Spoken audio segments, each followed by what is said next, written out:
A Era de Ouro, o sagrado e o profano na nova ordem mundial. A história apocalíptica e a luta pelo retorno da alma do mundo.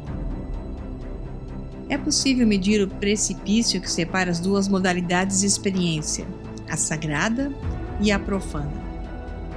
O homem toma conhecimento do sagrado porque este se manifesta, se mostra como algo absolutamente diferente do profano. A fim de indicarmos o ato da manifestação do sagrado, propusemos o termo hierofania, a saber que algo de sagrado nos é revelado. É possível dizer que a história das religiões, desde as mais primitivas às mais elaboradas, é constituída por um número considerável de hierofanias. A partir da mais elementar hierofania, por exemplo, a manifestação do sagrado num objeto qualquer, uma pedra ou uma árvore, e até a hierofania suprema, que é para um cristão a encarnação de Deus em Jesus Cristo. Nos encontramos diante do mesmo ato misterioso, a manifestação de algo de ordem diferente, de uma realidade que não pertence ao nosso mundo, em objetos que fazem parte integrante do nosso mundo natural profano. Tudo que acontece no mundo tem duas vias, a imanente e a transcendente, a expansiva ou contrativa, construção ou destruição, bem e mal, assim se percebe. Uma espalha sofrimentos, dores, guerras, perdas e dramáticas transformações, e a outra oferece a via do despertar. Enquanto adormecida, a humanidade é conduzida na forma de uma massa cega e crente, por aqueles que a exploram, escravizam e sacrificam, enquanto oferecem armadilhas criadas por palavras vazias de conforto e promessas. Por épocas, a luz é parcialmente ocultada, em outras, resplandece. É devido ao jogo do adormecer e despertar que o fluxo de energia se torna constante, para cima e para baixo, mas sempre eterno e a contar com uma nova esperança, o retorno da alma do homem. Os articuladores dessa realidade, os poderosos oriundos das famílias de poder financeiro, político e religioso, fazem o que fazem pelo prazer do poder. Mas acredite, esse não é o principal mecanismo. O retorno da Rússia Sagrada nos dá perspectivas sobre a história espiritual da Rússia. Isso nos ajuda a entender por que o governo Putin tem dificuldade em desistir de seu envolvimento com a Ucrânia, porque muitos russos vão comparar suas alegações de excepcionalismo com as dos Estados Unidos, porque os pensadores russos rejeitam a reivindicação americana da liderança moral mundial e porque a psicologia transpessoal está florescendo a um maior grau na Rússia do que na América, onde nasceu. Hoje, enquanto a Rússia e o Ocidente afundam em confrontos que ameaçam o mundo com uma guerra nuclear acidental, precisamos da rica compreensão da cultura da Rússia. A Rússia não é o Ocidente nem o Oriente, é ambos.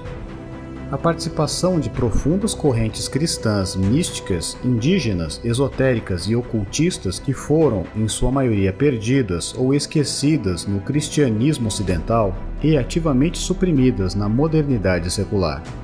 O retorno dessa corrente esotérica através da nova e velha reivindicação de uma Rússia sagrada é importante porque tais teologias nacionalistas não podem ser nossas respostas e determinados pensadores russos podem nos apontar na direção certa, em direção a uma terceira via, além da razão pura e da fé, em direção a uma gnose nova ou futura. Isso soa ultrajante para muitos ouvintes modernos, é claro. Bem-vindo à Era de Prata, um tempo de magia e misticismo. Em 1906, o cientista espiritual Rudolf Steiner, então chefe da filial alemã da Sociedade Teosófica, deu uma série de palestras para um público de ouvintes, principalmente russos e alemães, no subúrbio parisiense de Passy. Originalmente, Steiner deveria ter dado as palestras na Rússia no ano anterior, durante uma excursão organizada por sua segunda esposa, a russa do Báltico, Marie von Sievers. A Revolução de 1905 tornou isso impossível e a turnê foi cancelada. Muitos dos radicais que se opuseram ao czar deixaram a Rússia após a Revolução e se dirigiram para a capital do exílio político da Europa, Paris. No verão de 1906, Steiner participou do Congresso Teosófico realizado em Paris naquele ano, e enquanto ele e os russos estavam na cidade, fazia sentido para ele dar as palestras canceladas por lá. Steiner era tão popular e seu público cresceu tanto que, eventualmente, os teosofistas franceses, que se ressentiam da celebridade de Steiner, pois ele perdia apenas para Anne Besant, a líder em prestígio dentro da sociedade teosófica, foram forçados a lhe oferecer o uso de uma sala de aula. Embora a cofundadora da teosofia, Madame Blavatsky, fosse russa, sua ênfase nas fontes orientais de sabedoria esotérica e observações críticas sobre o cristianismo afastou muitos de seus compatriotas, que se sentiam mais à vontade com a versão fortemente cristianizada da teosofia de Steiner.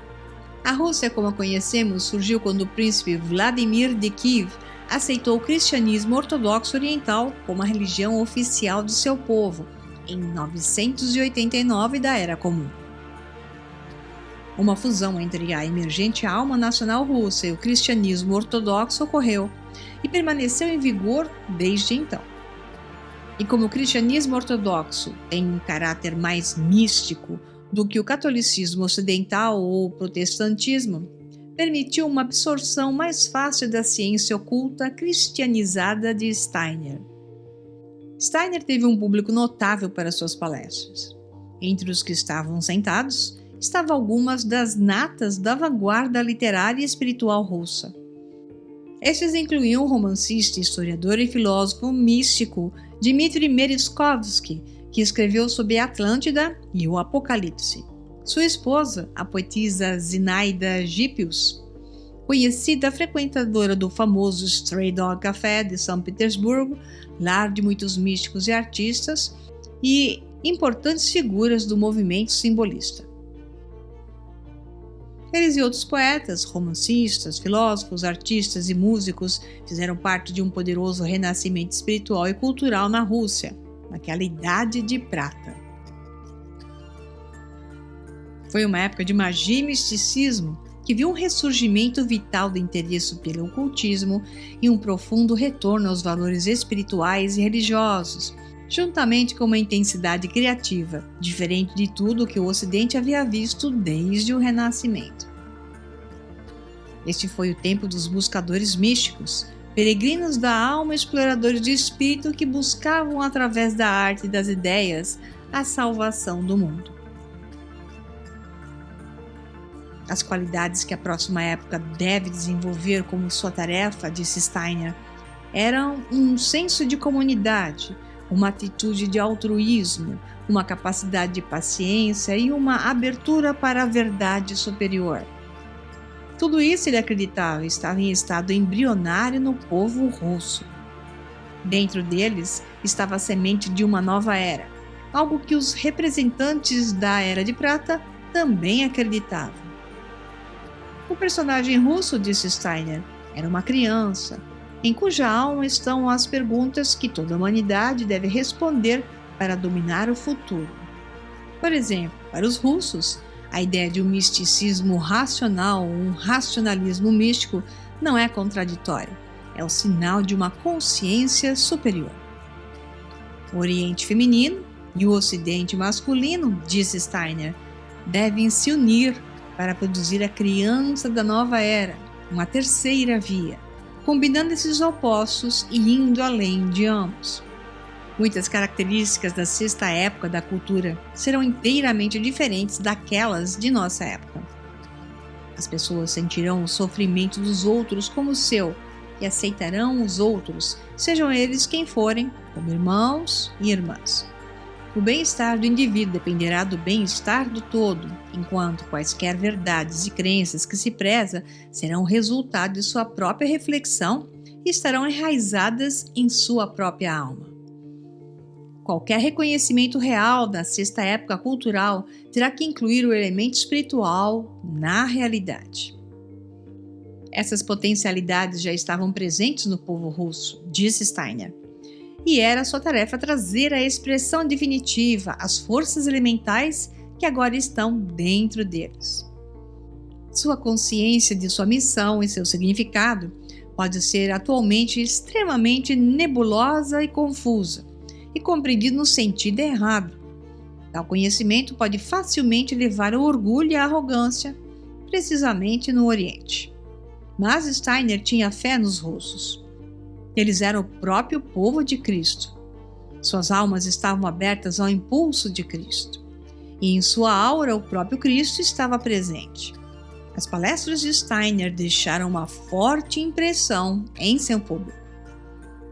Até a época do Terror Vermelho, quando Vladimir Lenin e seus bolcheviques impiedosamente conquistaram o controle do Estado russo, ao eliminar brutalmente qualquer oposição, as ideias de Steiner eram uma parte importante da cena cultural russa. Outra série de palestras em Helsinki, Finlândia, em 1913, foi realizada especialmente para seus discípulos russos. Nele, Steiner fez muitas das mesmas observações sobre a nova época que se aproximava. Mas, na década de 1920, quaisquer sementes de uma nova evolução cultural foram pisoteadas pela marcha aparentemente imparável da ditadura do proletariado. A irrevogável guerra de classes exigida pela ciência histórica marxista relegou à lata de lixo das ideias quaisquer previsões que não fossem as pronunciadas pela vanguarda revolucionária. E as luzes brilhantes da Idade de Prata, cujas visões de uma Rússia espiritual eram incompatíveis com o novo regime de ferro, estavam mortas, aprisionadas ou no exílio. Suas esperanças de um mundo futuro esmagadas e ignoradas.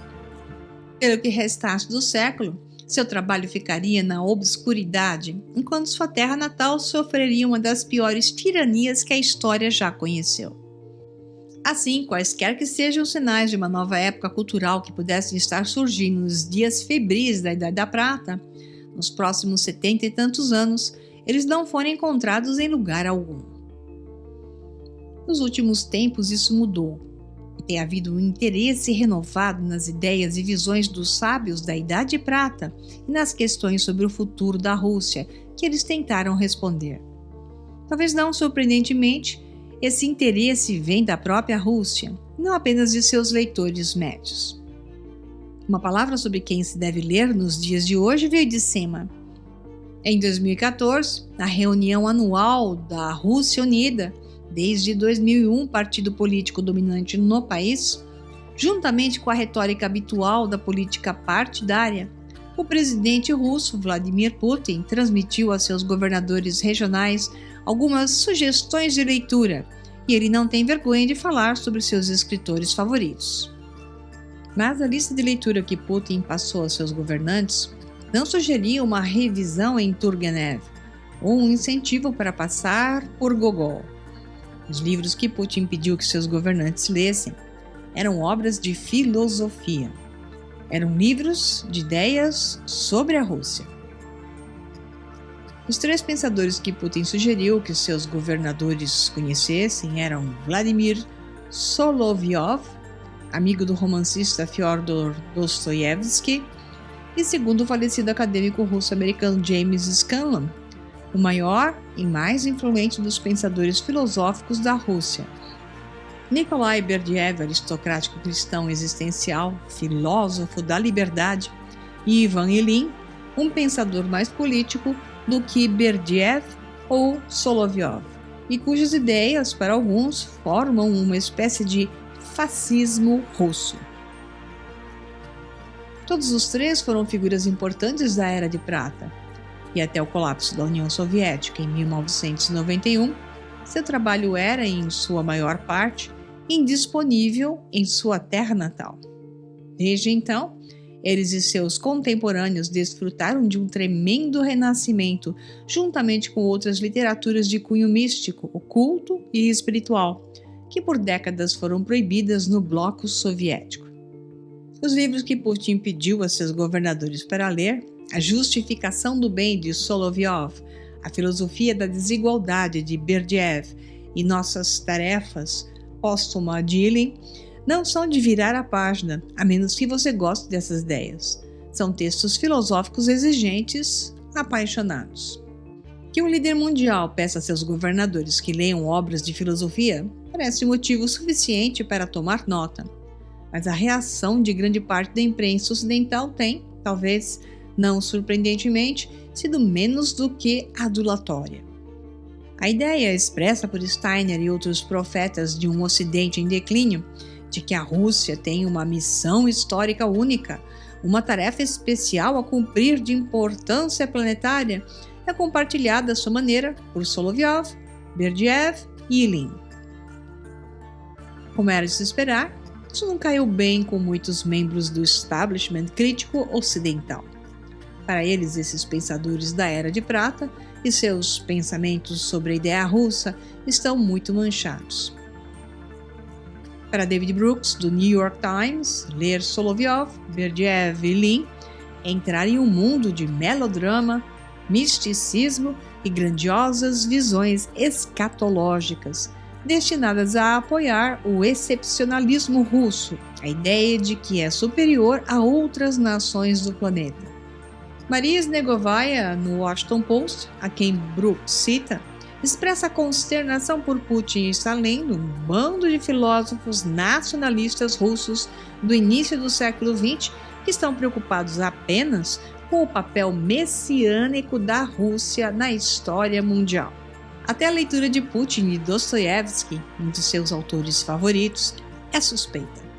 Para um escritor anônimo da Harvard Political Review, a agressão de Putin pode ser atribuída à resposta messiânica de Dostoiévski à ideia russa, assim como a propensão ao autoritarismo imperialista num povo russo.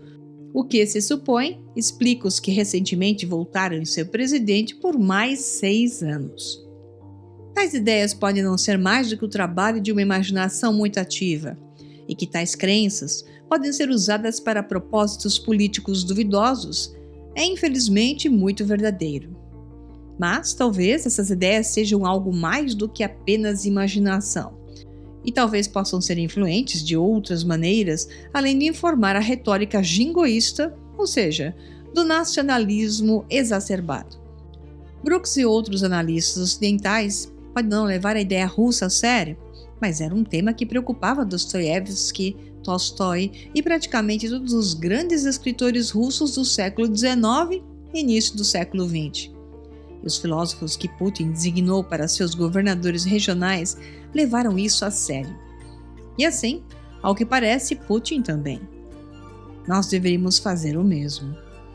Então, o que é necessário não é apenas descobrir o que Putin ou qualquer outra pessoa possa pensar por ler esses pensadores, mas diferenciar entre o que os sábios da Idade de Prata pensavam sobre a Rússia vindoura antes que a bota bolchevique caísse sobre eles, e o que o seu novo leitor poderoso faz de suas ideias. A própria filosofia política de Putin tem que ser enquadrada dentro daquela dos seus autodeclarados mentores na Era de Prata pré-soviética da Rússia, no início do século XX, e mais amplamente na história espiritual abrangente da Rússia, negligenciada pelos historiadores convencionais, mas vital para uma compreensão do destino daquele país de um mundo pós-soviético. Os valores dos filósofos da Era de Prata que Putin interpreta mal e distorce são os mesmos que o resto do mundo poderia adotar para garantir o bem-estar futuro do nosso planeta. Por quase um século, a Rússia foi em grande parte isolada do resto do mundo ocidental, e consequentemente sua herança espiritual forma um ponto cego nas mentes do público leitor. O que o cristianismo ortodoxo grego, as ideias de uma terceira Roma, o paganismo russo medieval, o romantismo russo do século XIX, a Era de Prata no Stray Dog, Café de São Petersburgo e Vladimir Putin têm em comum? É importante saber. Que Putin tem suas próprias ideias sobre uma nova Rússia deveria ser óbvio para qualquer um que prestou atenção em seus discursos e políticas na última década. Gary Lachman analisa em seus livros a ideia sobre uma nova Rússia que manteve Putin ocupado. Esta é a Eurásia, uma versão da ideia russa que foi desenvolvida por imigrantes russos anti-bolcheviques na década de 20. Acreditando que a Revolução de 1917 era uma catarse mística que traria o fim da história, esses exilados russos queriam estar prontos com uma nova visão da Rússia com a qual poderiam retornar à sua terra natal, uma vez que o experimento bolchevique entrou em colapso e que eles acreditavam com otimismo que aconteceria muito em breve. Então, exilados na Europa pelo terror vermelho, esses intelectuais vislumbraram um novo caráter e identidade para seu povo. Se não eram czaristas ou marxistas, o que eram? A resposta que eles decidiram dar foi que eles eram eurasianos, nativos de uma nova e original civilização emergindo da vasta pátria da mãe de todos os continentes. A Rússia não era um parente pobre da Europa, tentando perpetuamente acompanhar seu primo progressista e nunca entrando no ritmo. Era uma cultura totalmente diferente, com outros valores, outras crenças e, o mais importante, outro destino que acabava de se estabelecer. O sonho eurasianista original se desvaneceu. O experimento bolchevique não entrou em colapso. Ou sua queda demorou muito mais do que os exilados esperavam. E a visão de uma nova civilização eurasiana, surgindo à medida que o Ocidente declinava, se viu marginalizada pelo progresso irresistível do materialismo dialético. Mas, no final da década de 80, quando a Glasnost e a Perestroika afrouxaram o controle da censura soviética, a Eurásia estava de volta, trazida à corrente principal da consciência russa pela notável popularidade do historiador dissidente e etnógrafo Lev Gumilev, filho de dois poetas da Era de Prata. No final da década de 90, quando a Rússia passou dos dias inebriantes do colapso soviético para o pandemônio da anarquia social e uma crise de identidade existencial, a Eurásia surgiu como uma ideia que poderia trazer ordem e significado a um povo que enfrentava o caos econômico e político, assim como os eurasianistas da década de 20 pretendiam que isso acontecesse. Como Gary Lachman mostra no livro Dark Star Rising, ou seja, a estrela escura que nasce, surge no horizonte, uma pessoa que levou a ideia da Eurásia muito a sério foi o ex-dissidente punk soviético que se tornou um sábio geopolítico do establishment, Alexander Dugin. Em 1997, o livro de Dugin, As Fundações da Geopolítica, apareceu e, se os relatos de seu sucesso forem precisos, foi um enorme best-seller. Uma coisa que tinha a seu favor era a visão de Dugin de um Armagedon planetário vindouro, um apocalipse global surgindo do confronto final e decisivo entre as duas superpotências restantes do mundo. O Ocidente atlanticista, que estava determinado a transformar o mundo em um mercado sem fronteiras, e a tradicional civilização espiritual da Eurásia, que resolveu resistir à comercialização da Terra. Em uma nota menos milenar, o plano de Dugin para a civilização eurasiana em ascensão inclui a recuperação de territórios que faziam parte da antiga União Soviética, mas agora se separaram para formar o que na Rússia é conhecido como o exterior próximo. Assim, há motivos para acreditar que os eventos na Crimeia e na Ucrânia em 2014 e agora em 2022 não foram pouco informados pelas profecias geopolíticas de Dugin. Referências à Eurásia podem ser encontradas ao longo dos discursos de Putin. O sucesso da integração da Eurásia só vai aumentar o interesse de outras nações, inclusive nossos parceiros ucranianos. E o estabelecimento de uma União Econômica Euroasiática, uma espécie de resposta à União Europeia, com muitos ex-territórios soviéticos como membros, bem como outras organizações amigas da Eurásia, sugere que Putin e outros estão levando a ideia a sério. O líder defendeu durante o pronunciamento o projeto de união aduaneira com algumas ex-repúblicas soviéticas. Outra ideia que Putin está levando a sério é a da Rússia como uma nação de valores tradicionais. É nessa linha que os comentaristas começaram a falar de uma nova Guerra Fria se abrindo entre a Rússia e o Ocidente. As escaramuças aqui não são desencadeadas por confrontos ideológicos entre capitalismo e comunismo, mas por diferentes visões de mundo morais, éticas e religiosas. Putin mostrou ainda sua visão de uma Rússia com responsabilidade histórica em um mundo instável. Para ele, o país é um bastião contra a hegemonia americana e um fiador da família contra a decadência do mundo ocidental. Pensar na Rússia, lar da política de gangues e de oligarcas ostensivos, como mais moralmente sensível do que o Ocidente, pode parecer contraintuitivo. Mas na Rússia de Putin estão presentes o liberalismo e a permissividade ao extremo, o que caracteriza a sociedade ocidental. Sua sensibilidade vale tudo. Cheira pouco mais do que decadência, e nossa comercialização de praticamente tudo cheira egoísmo e gratificação do ego.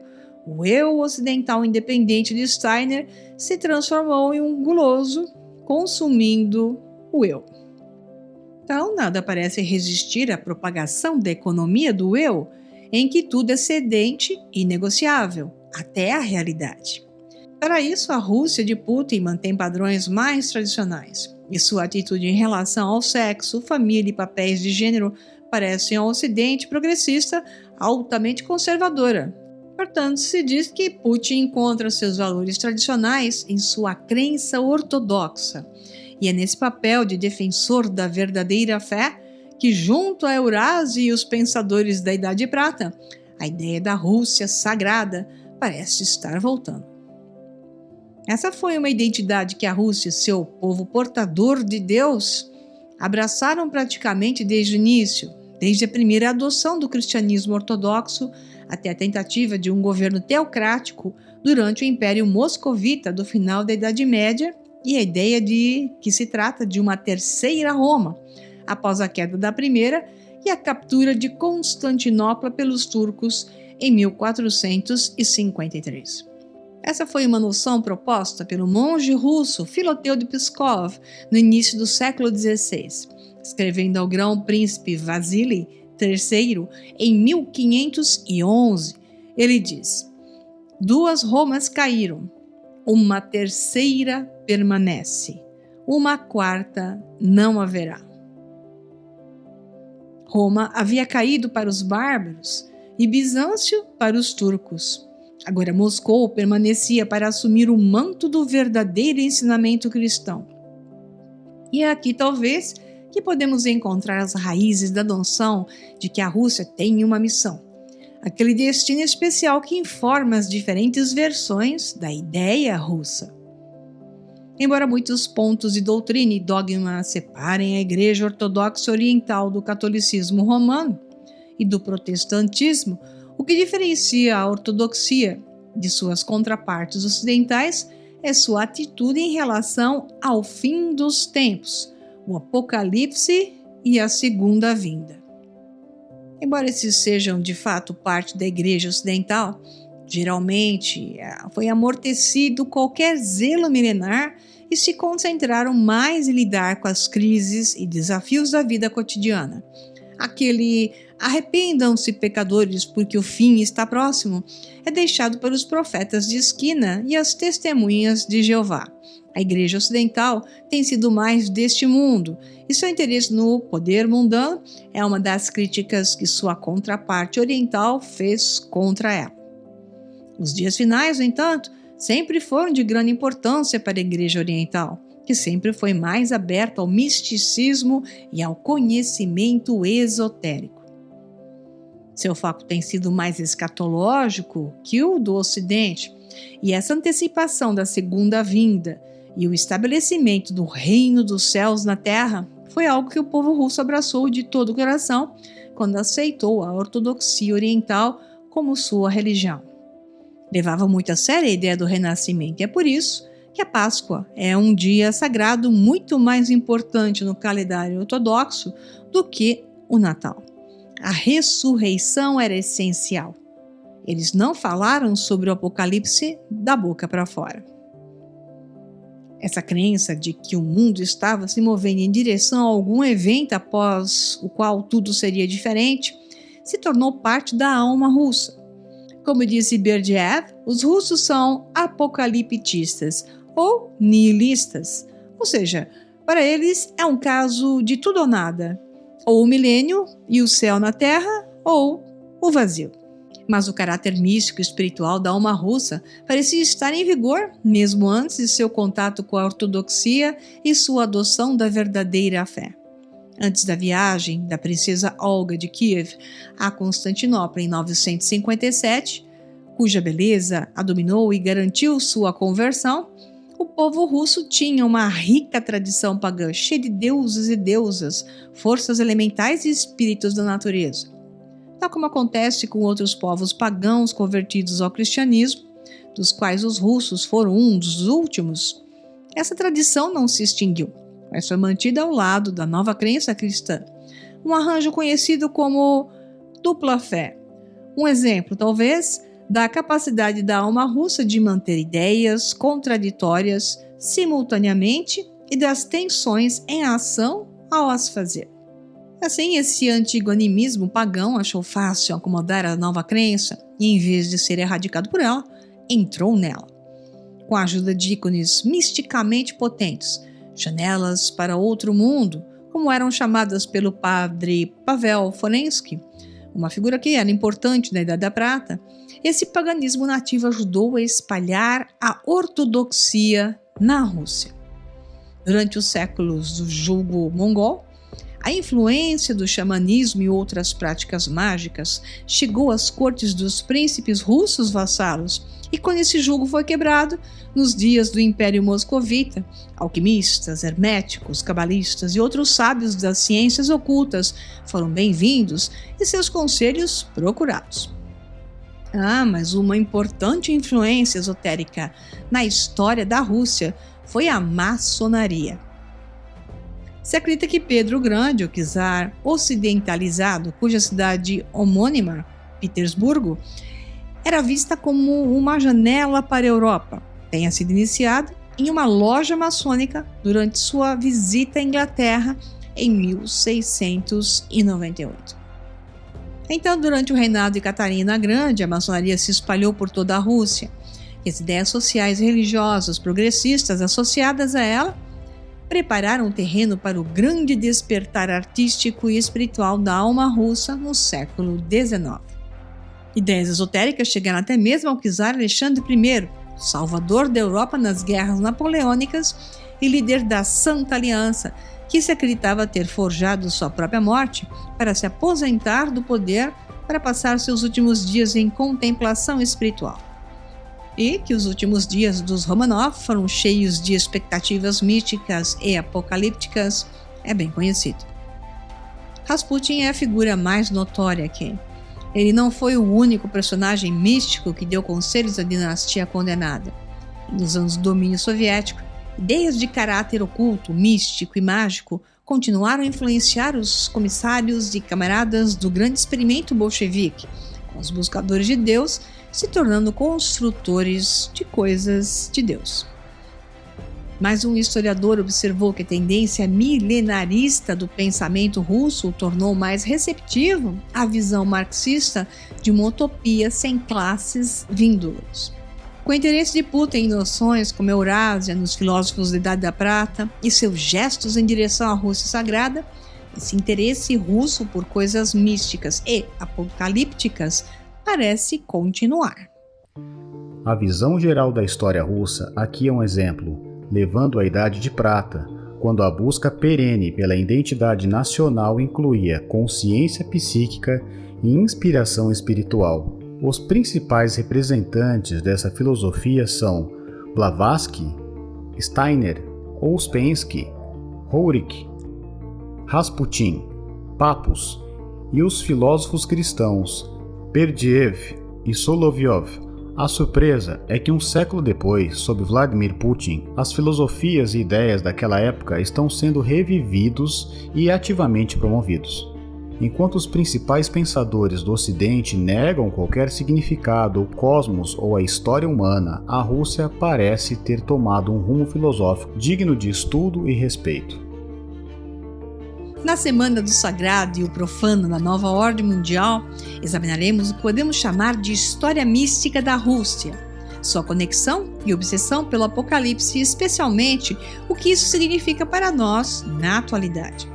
A correlação com os padrões metafísicos, esotéricos e místicos empregados pelos nazistas são as provas do ressurgimento das mesmas bases, executando antigos planos geopolíticos que, quando conhecidos, revelam a metafísica da guerra no mundo e entre mundos, atual e futuros. Ao mesmo tempo, nos revela a alma do mundo, a esperança e o poder salvador que ela carrega. Conheça agora o incrível e único conteúdo das 7 aulas gratuitas ao vivo. Aula 1 de 7, revelando a verdade sobre a guerra Rússia-Ucrânia. A única forma de se compreender o mundo é analisando os grupos de poder e sua oculta influência sobre a articulação dos conflitos. Os planos e as organizações são antigos, mas, para os leigos, a história parece ser totalmente nova. Aula 2 de 7, a Guerra Oculta. A Guerra Oculta, o plano maçônico para conquistar o mundo, de Manuel Malinsky, Leão de Poncin, entre outros. A história secreta de subversão, uma história aterrorizante que nunca foi escrita antes, mas que está começando a vir à luz. Leão de Poncin. A essência metafísica do movimento revolucionário, ao mostrar como se trava hoje, não é tanto uma guerra política e social, e sim uma guerra mística religiosa. Aula 3 de 7, a doutrina secreta e a filosofia de vida e morte. Dizer que conhecimento é bom e útil é um eufemismo, mas há apenas um único tipo de conhecimento? A tradição esotérica diz que não. Há outro tipo de conhecimento. Não é um fato físico, nem pode ser quantificado e medido. É um conhecimento do nosso mundo interior, não do exterior. O conhecimento do que costumávamos chamar de espírito ou alma.